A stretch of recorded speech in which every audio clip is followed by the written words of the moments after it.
Kami tetap berkomitmen menyelidiki dan memastikan keadilan bagi para wanita tersebut. Seorang tersangka pembunuh berantai kini berada di balik jeruji besi di Oregon, dan anggota keluarga dari para wanita yang diduga dibunuh olehnya adalah alasan besar mengapa hal itu bisa terjadi. Hal-hal yang kami pelajari saat berada di jalanan semuanya sangat kelam. Saya berbicara dengan Diana Allen tentang Charity Perry, penangkapan Jesse Lee Calhoun, dan pertanyaan yang belum terjawab. Saya Angela Levy, inilah Crime Fix.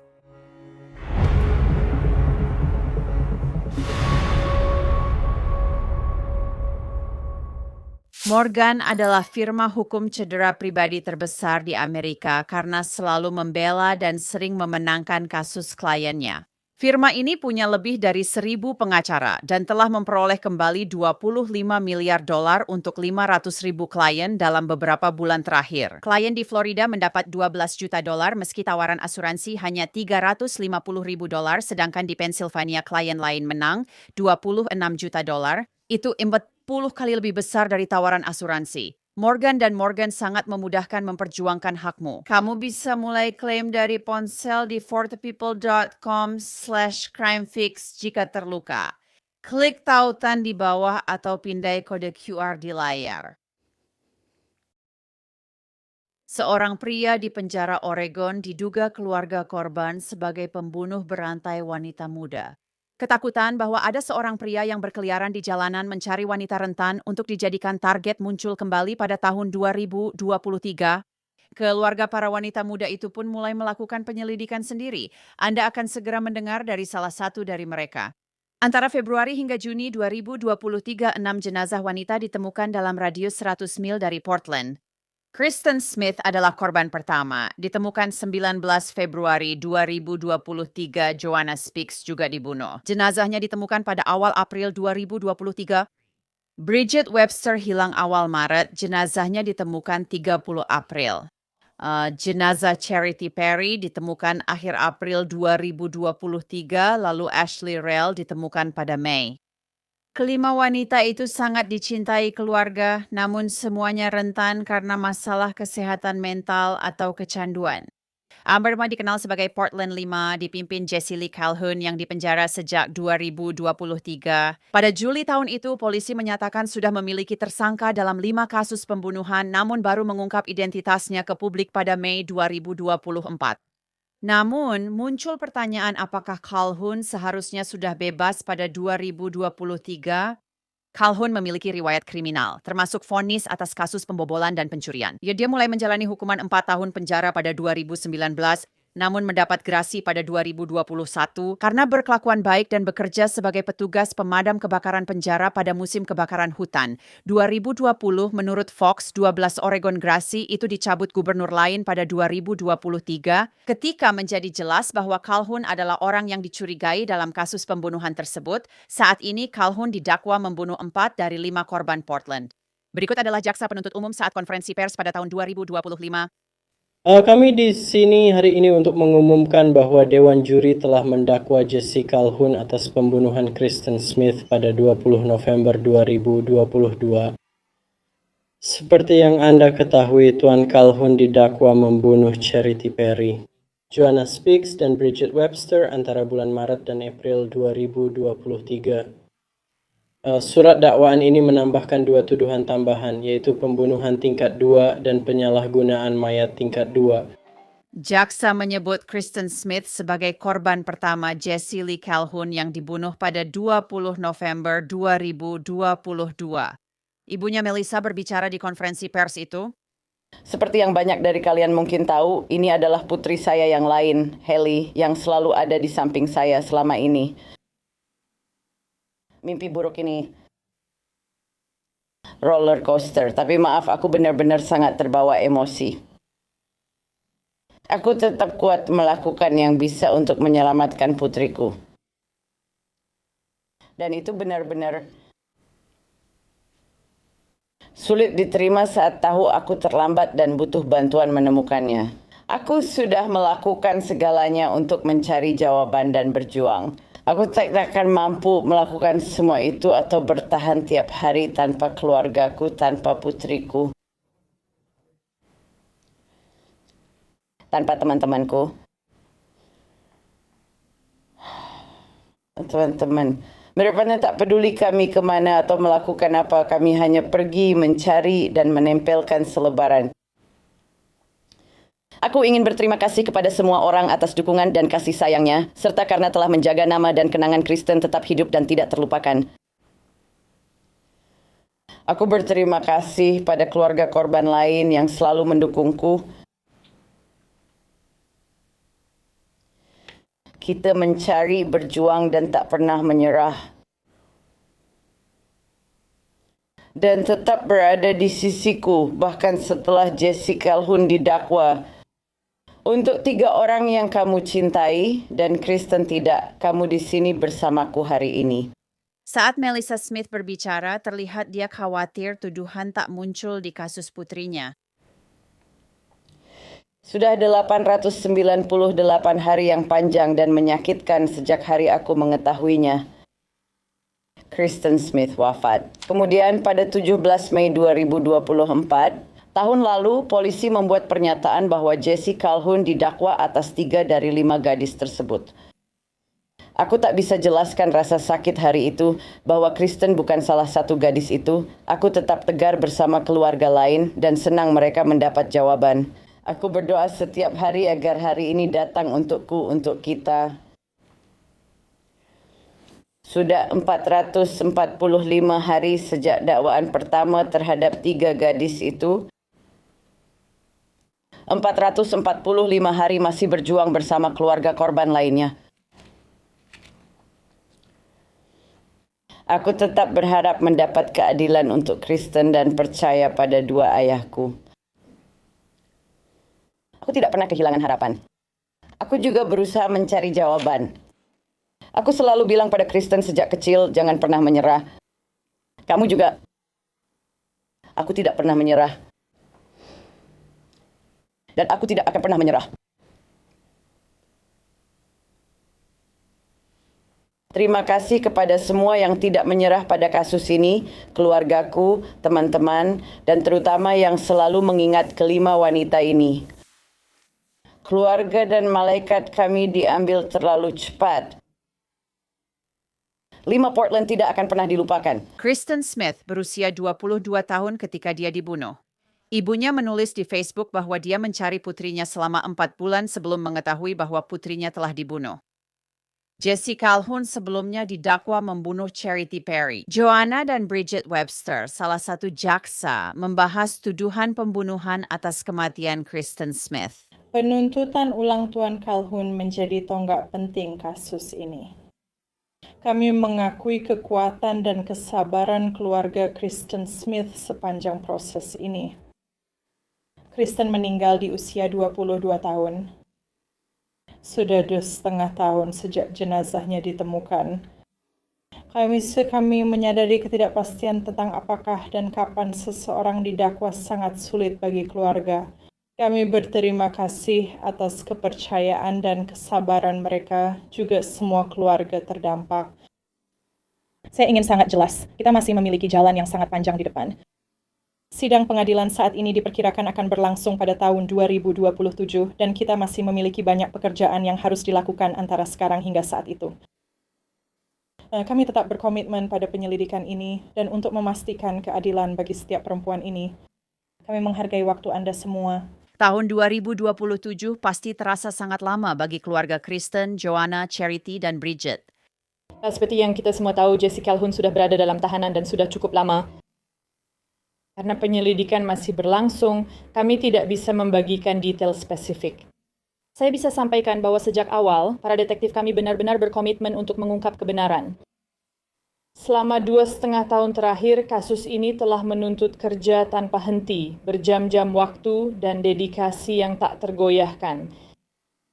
Penyidik kami menelusuri setiap petunjuk, memeriksa bukti, dan mengikuti fakta kemanapun. Dan pekerjaan kami masih jauh dari selesai. Masih belum jelas apakah tuntutan akan diajukan dalam kasus pembunuhan Ashley Rial, karena belum ada yang didakwa. Saya hanya bisa mengatakan bahwa itu adalah kasus yang sangat penting bagi kami. Itu adalah salah satu kasus yang saat ini sedang diselidiki. Kami tetap bekerja sama dengan kantor kejaksaan dan Sheriff Kabupaten Klakamas dalam penyelidikan kasus ini. Saya ingin mengajak Diana Allen.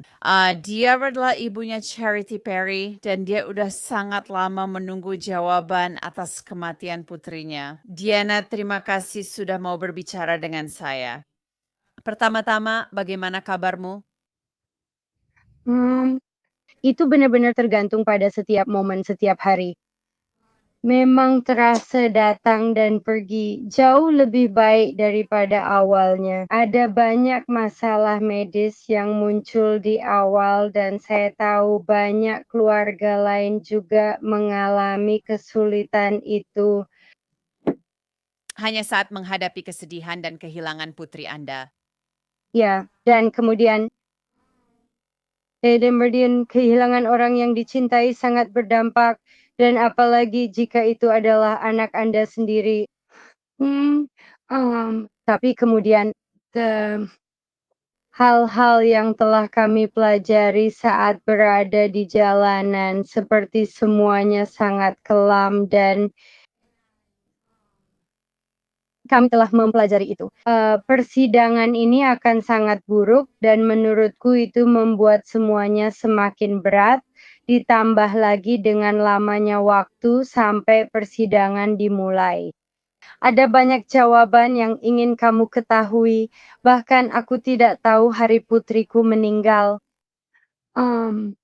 Mereka yakin itu 8 Maret, tapi aku tak tahu alasan keyakinan mereka, dan aku takkan pernah tahu sampai tahun 2027 atau jika mereka menambah lebih banyak gadis, garis waktu itu bisa terus mundur, jadi aku mungkin tidak akan tahu sampai tahun 2028 bahkan jawaban-jawaban ini dan sementara mereka masih ada di kepalamu seperti bagaimana kamu bisa berhenti, berduka dan melanjutkan hidupmu ketika lubang-lubang itu masih ada. Benar kan? Apakah mereka tidak bisa memberitahumu dengan pasti tentang tanggal 8 Maret karena itu berkaitan dengan bukti yang telah mereka kumpulkan dan hal-hal seperti itu? Jadi itu alasan mereka tak bisa memastikan kapan Charity meninggal?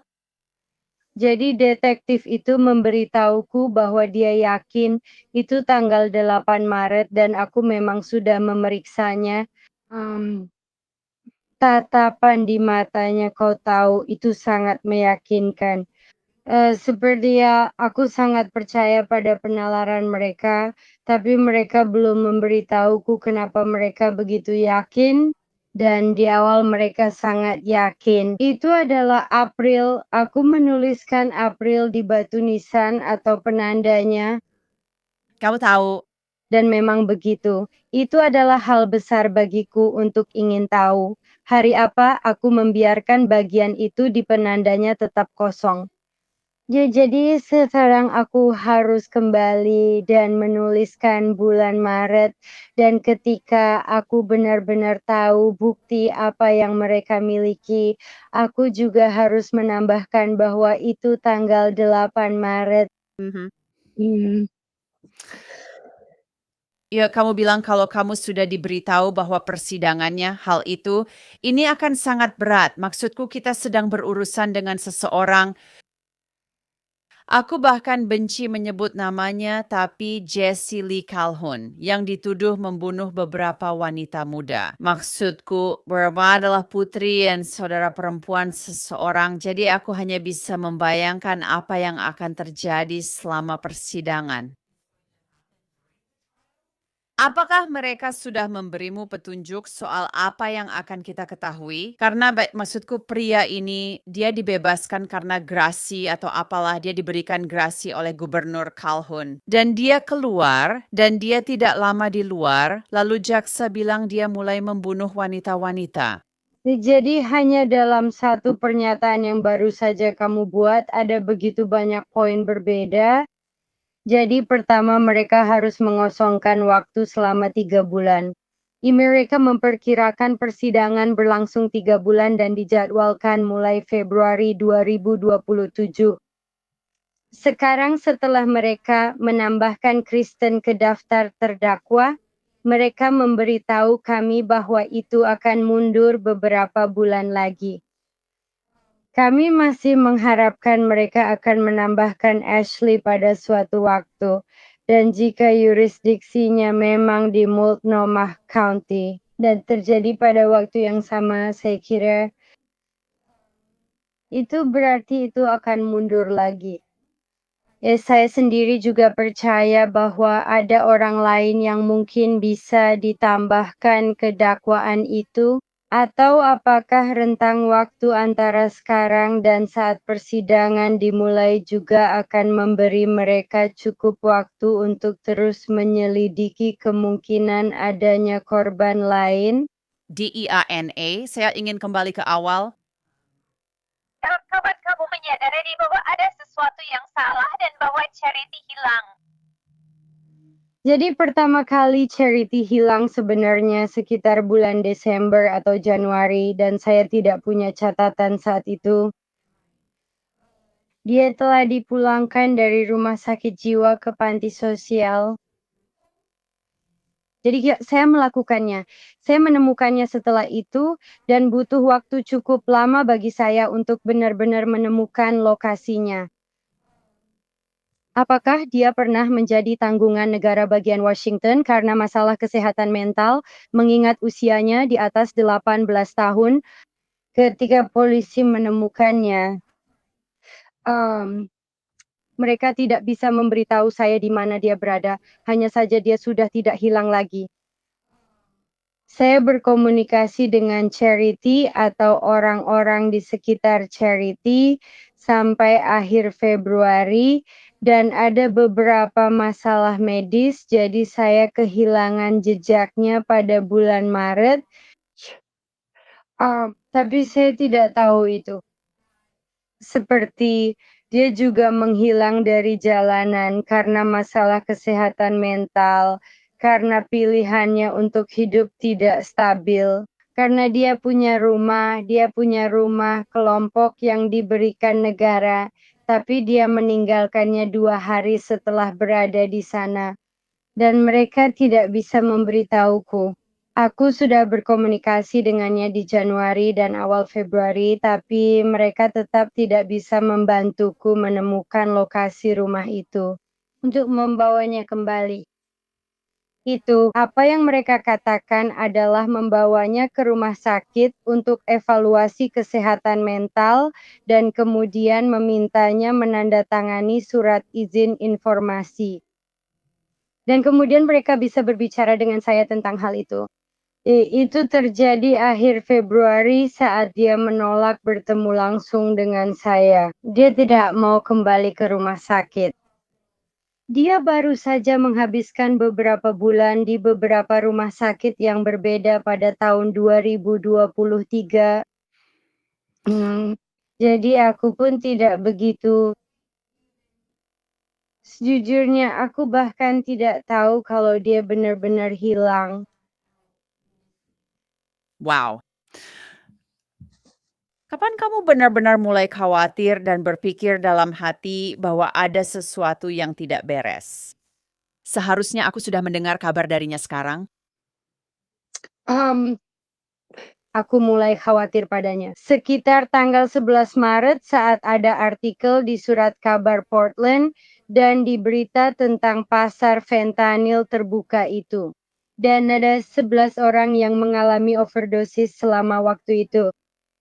Dan aku benar-benar takut kalau dia bukan berarti dia salah satu dari orang-orang itu. Kamu tahu karena kamu pasti akan, tapi aku takut menerima telepon mungkin suatu saat.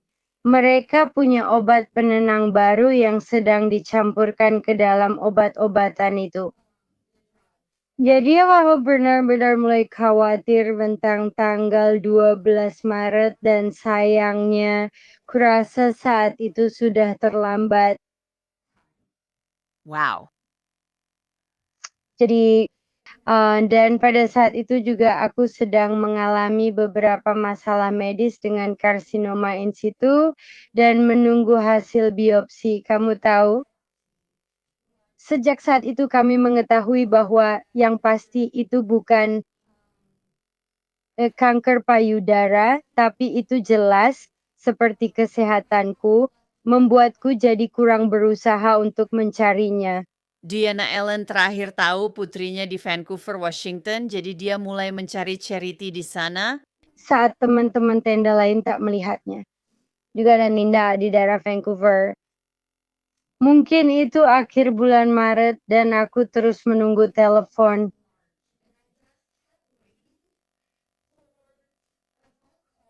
Karena dia punya kebiasaan pergi ke kota-kota acak dengan orang-orang acak. Dia benar-benar sedang berjudi dan kesehatan mentalnya sangat berperan dalam hal itu.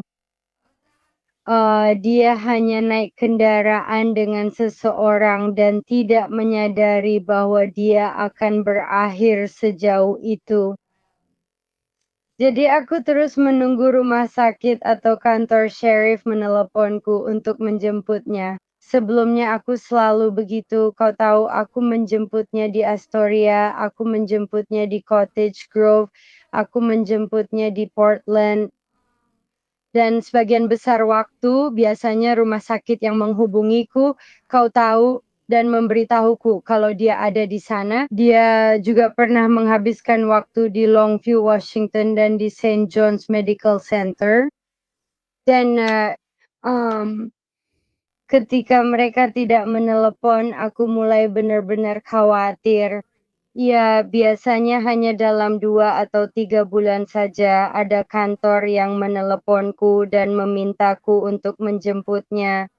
Ternyata dia ada di rumah sakit pada tanggal 6 Maret dan mereka tidak menelepon. Kau tahu, pertanyaan bagaimana jika sangat mendominasi. Ada cukup banyak rasa bersalah dari pihakku sendiri, kau tahu. Dan kalau saja mereka melakukan seperti biasanya dan meneleponku pada tanggal itu, aku pasti akan menjemputnya. Dia bukan mengetahui 2 hari kemudian dia dibunuh. Aku sangat menyesal. Aku tahu kamu bilang kamu merasa bersalah, tapi aku harap kamu tidak menyalahkan dirimu sendiri untuk itu. Aku benar-benar percaya begitu. Kamu tidak bisa berbuat apa-apa. Audita Ugao dan beberapa ibu lainnya serta anggota keluarga pergi mencari jawaban sendiri, mencoba mencari tahu apa yang sebenarnya terjadi. Jadi ceritakan tentang itu. Jadi aku mendapat telepon pada tanggal 26 April bahwa mereka telah menemukan jasad putriku. Ya, mereka menemukannya 24 April dan butuh beberapa hari untuk identifikasi sidik jari. Sekitar 7 hari setelah itu, Ariel menghubungiku dan aku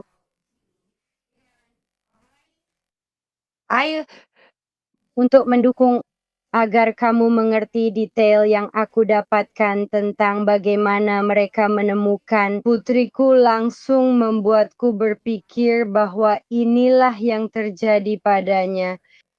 Kamu tahu, itu masuk akal. Profil korban atau modus operandi seorang pembunuh berantai. Dan perlu kamu tahu, beberapa minggu sebelumnya Joanna juga sudah muncul di berita, penemuan jasad Joanna juga sudah diberitakan. Hal pertama yang terpikir saat itu, saat hanya ada kasus Joanna adalah, ya ampun. Biasanya acara seperti itu dimulai seperti itu. Kamu tahu, menonton kisah kejahatan nyata, memang cenderung ada pola seperti itu. Mayat-mayat ditemukan di daerah pedesaan. Atau semuanya memang udah ada di sana saat itu. Ya, jadi aku sudah mengantisipasi troll bahwa orang yang membunuh putriku bisa saja menghubungiku. Hanya orang-orang gila secara acak.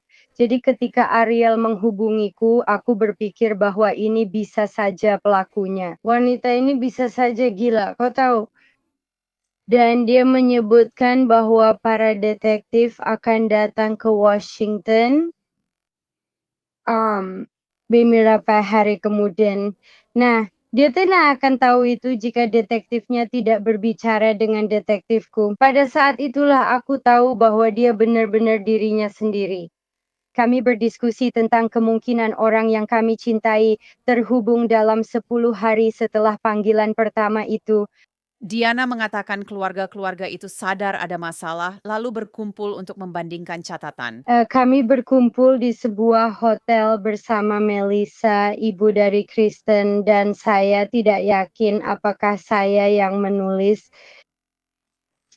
hari apa itu. Itu di Hotel Monarch dan Melissa datang dengan catatan mereka dan Ariel datang bersama saudara perempuannya, Robin. Dan kami dengan sangat hati-hati hanya berbagi beberapa detail dan ada satu yang mereka bagikan tentang saudara perempuannya. Dan kurasa karena aku sangat tertutup tentang banyak detailnya, dan kurasa hanya dari ekspresi wajahku saja.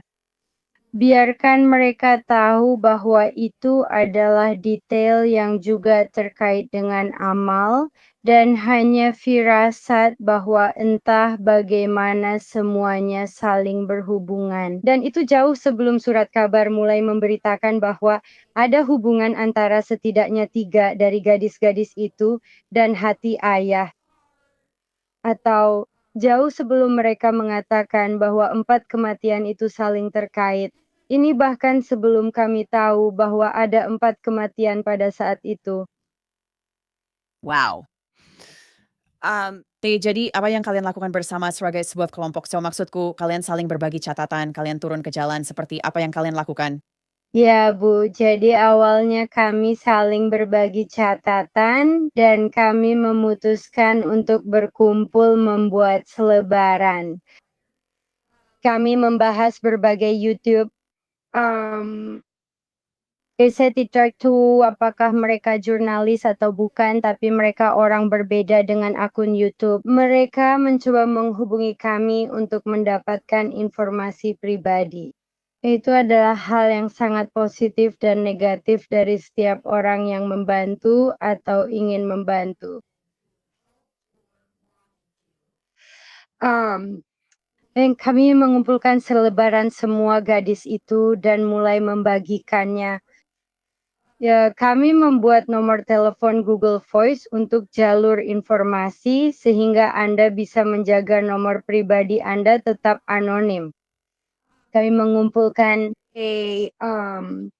sebuah email agar mereka bisa mengirimkan tips kepada kami melalui jalur itu. Kami bergantian menentukan jam berapa kami akan menjawab telepon karena beberapa dari kami sedang bekerja. Kami punya jadwal tidur yang berbeda-beda, seperti saya lebih suka pagi hari, jadi saya ambil shift pagi. Kami akan bersama-sama membuat pertanyaan-pertanyaan untuk dikirimkan di jalanan bersama para YouTuber yang pergi keluar dan kami bekerja dengan banyak dari mereka dan memberitahu secara individu mana saja yang sudah tidak bisa digunakan lagi. Dan terus saja, seperti dengan setiap tips yang ada, setiap artikel koran yang menyarankan sesuatu seperti itu. Kami pergi ke sana, dan ketika kami mencoba mencari orang-orang di jalan yang mengatakan bahwa mereka telah membuat komentar, kami mengirim email ke orang-orang, kami menghubungi orang-orang lewat Facebook, ada grup chat Facebook dan di sanalah komunitas berkumpul dan membantu kami dengan baik. Maaf saya tidak bisa mengingat nama ibu itu. Kepada ibu tersebut. Tapi beliau membuat sesuatu yang kami sebut peta spaghetti. Dan itu menunjukkan hubungan antara semua gadis pada saat itu. Itu tidak menunjukin nama Jesse Lee Calhoun, tapi menunjukin orang-orang yang dekat dengannya, dan itu menunjuki sebuah pola. Kamu tahu di mana para gadis ini memiliki sedikit hubungan di media sosial satu sama lain atau dengan orang-orang yang sama. Jadi kami melacak mereka, orang-orang itu, dan mulai menanyai mereka. Wow. Jadi bagaimana Jesse Lee Calhoun masuk ke dalam cerita ini? Saya membayangkan bagi para detektif langsung saja ketika Ashley juga terlibat. Ketika berbicara tentang amal, saya masih belum mengerti bagaimana dia terhubung dengannya. Jadi ketika Anda mendapatkan namanya, apa perasaan dan pikiran Anda? Where- Saya langsung berpikir, asal pria ini dari mana? Seperti itu, karena sekali lagi, kalau soal amal, saya masih belum tahu apa hubungannya dengan amal dan Jesse. Saya mengerti asalnya dari mana dengan Ashley, mengerti asalnya dari mana dengan Bridget. Kamu tahu itu. Dan kalau soal Kristen, Bridget, Ashley, dan Joanna, hal-hal itu masuk akal. Bahwa dia kemudian bisa terhubung dengan keempat orang itu. Kami masih belum yakin bagaimana hubungannya dengan Charity. Jadi 4 gadis lainnya bukan bersama-sama, 2 di antaranya dan 2 lainnya bersekolah bersama. Pada suatu waktu mereka pernah berteman. Jadi marilah si Cunaing Mary saling mengenal. Masuk akal jika teman kedua juga mengenal mereka, apalagi mereka terakhir kali berada di lokasi itu. Aku tahu Charity pernah di Vancouver, aku tidak akan melakukannya. Aku mungkin butuh sekitar 7 kali perjalanan membagikan selebaran sebelum akhirnya aku sampai ke daerah Gresham, tempat para gadis lainnya pernah berada atau terlibat.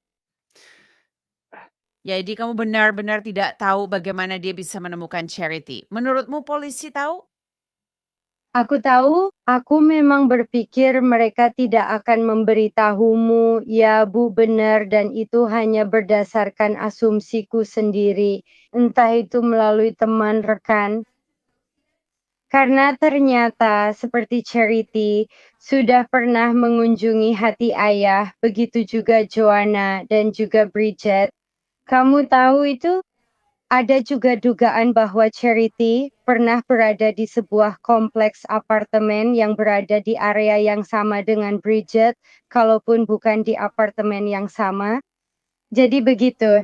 Nender yang aku dengar tentang Joanna dan Bridget, terutama Bridget, adalah dia punya hati yang luar biasa, hati yang indah, penuh kasih, benar-benar luar biasa, tahu kan? Dan kalau dia melihat putriku kesulitan, dia pasti ingin membantunya. Ya, kamu tahu, aku punya beberapa orang lain yang menelepon ke saluran informasi. Dan mereka punya ide seperti mereka pernah bertemu dengan Charity. Jadi ada kemungkinan besar karena orang-orang yang mereka kenal juga mengenal Jessie dan mereka juga mengenal Charity. Jadi ada semacam saksi bahwa mereka saling mengenal untuk waktu yang singkat. Atau karena kesehatan mental putri saya, dia tahu dunia kejam, mirip saya, tapi dia kadang lupa hal itu. Orang-orang itu sendiri bisa saja bahwa orang di depanmu bisa sejahat itu dan saya kadang-kadang mendengar hal itu. Jesse bisa menjadi pria yang sangat ramah, pandai bicara, dan bersahabat. Kamu tahu, Ya dia bisa saja orang asing di jalan. Pria tampan ini menawarkan makanan, tempat tidur, dan obat-obatan. kamu tahu, Dan itu juga benar. Charity. Perry memang punya beberapa kesulitan dalam hidup, namun ibunya bilang ia baik dan berhati baik. Aku pun bertanya apa lagi yang ingin ia ceritakan tentang dirinya. Hal favoritku dalam hidup, pencapaian terbesarku yang pernah kucapai sepanjang hidupku. Momen pertamaku ketika aku tahu bahwa inilah tempatku adalah saat aku menjadi seorang ibu. Anda bersedia memberikannya padaku. Kau tahu, untuk amal dari dirinya sendiri, kau tahu bahwa ada sisi indah darinya. Saat Katie mengalami gempa, dia sangat terpengaruh karena mereka menunjukkan di sekolah bahwa dia membuat seluruh sekolah melakukan penggalangan koin, dan itu bukan pekerjaan rumah, itu hanya sesuatu yang kamu tahu mereka lakukan seperti kegiatan March of Dimes di seluruh sekolah. Dia ingin melakukannya. Aku hanya perlu bilang, ya mari kita sampaikan ke kepala sekolah. Kamu tahu? Dan dia berhasil melakukannya, dan dia juga mengadakan penggalangan makanan besar-besaran untuk masyarakat kemanusiaan. Dan aku ingin bilang itu sekitar 500 pon makanan, tapi mungkin aku tidak ingat angka pastinya. Tapi ada foto dia sedang duduk di atas tumpukan besar makanan anjing. Karena dia ingin membuat perubahan, kamu tahu dia memengaruhi banyak orang sepanjang hidupnya, dan aku belajar bahwa itu berlanjut juga di jalanan. Kamu tahu bahwa dia mungkin pernah mengunjungi tempat-tempat gelap karena masalah kesehatan mental dan karena narkoba, karena terkadang dia memilih narkoba dan dalam keadaan sadar. Kamu tahu sendiri, menutupimu atau berbohong tidak akan ada gunanya bagiku, karena yang aku inginkan adalah kebenaran, kamu tahu? Tapi sepertinya bahkan di tempat-tempat gelap itu, dia tetap menjadi cahaya di hari-hari yang baik. Aku sangat menyesal atas kehilanganmu. Tak masalah jika dia pernah berjuang dengan penyakit mental dan obat-obatan. Wah, dia tidak pantas kehilangan nyawanya, dan kamu tahu kamu juga tidak pantas kehilangan putrimu. Apakah ada hal lain yang ingin kamu tambahkan? DINA. Ya, itu saja. Dan aku tidak ingin ini hanya tentang amal, tapi untuk sekarang kita akan fokus pada dia dulu. Ketika kamu kehilangan seseorang seperti Charity, setiap orang yang mengenalnya kehilangan sosok Charity yang berbeda. Seperti gambaran yang mereka lihat di benak mereka tidak selalu tentang 24 tahun yang sedang mengalami banyak masalah. Di jalanan, sepupuku selalu teringat saat pertama bertemu dengannya setiap kali memejamkan mata atau memikirkannya. Kamu tahu, dia adalah bayi kecil mungil di rumah sakit. Kamu tahu, Itulah yang dia lihat, yang dia kehilangan, dan ada orang-orang yang itu adalah murid kelas 1 di sekolah dasar. Seperti kehilangan para wanita ini memengaruhi semua orang dari masa lalu mereka hingga sekarang.